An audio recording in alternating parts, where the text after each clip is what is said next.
Bertrand Ponce, directeur océan et milieux aquatiques chez Suez. Je remercie Midi Libre pour cette belle édition du Salon du Littoral. Très heureux d'avoir pu participer à la conférence Anticipation du risque de submersion marine.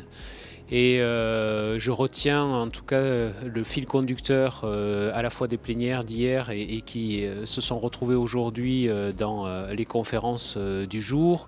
Une volonté à l'échelle occitane, mais également à l'échelle nationale. Donc le besoin absolument nécessaire, puisqu'on peut qualifier que nous sommes dans une situation d'urgence, qu'il est nécessaire d'innover, d'oser et d'expérimenter. Et dans notre conférence, on a pu voir les expériences partagées sur la côte acatoise, sur la communauté de Sataglopole, de ces expérimentations. Mais il reste encore de vrais défis, un challenge à relever afin de mieux comprendre ce qu'est l'océan côtier et les dynamiques de l'océan côtier.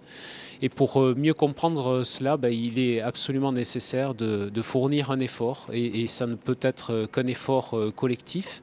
Un effort collectif entre la recherche académique, les établissements publics et bien entendu des opérateurs économiques comme celui que je peux représenter, qui viennent en aide aux collectivités. Pour réaliser cet effort collectif, on a besoin d'initiatives nationales, territoriales et individuelles, et c'est en cela que la division océan et milieux aquatiques de Suez s'inscrit, de manière à développer aujourd'hui des projets pour construire les solutions d'aujourd'hui et de demain qui vont répondre à ces défis, des défis environnementaux, et qui sont accentués malheureusement par les dérèglements climatiques.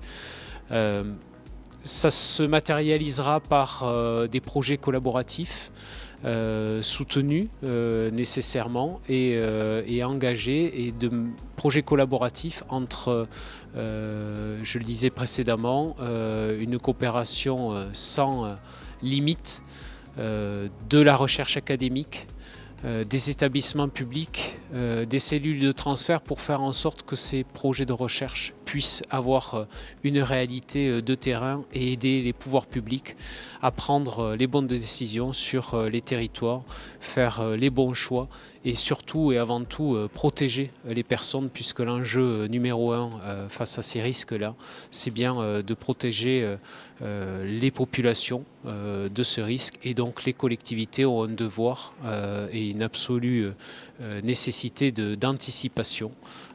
Pour cela, on les attend, et en tout cas on les y aidera.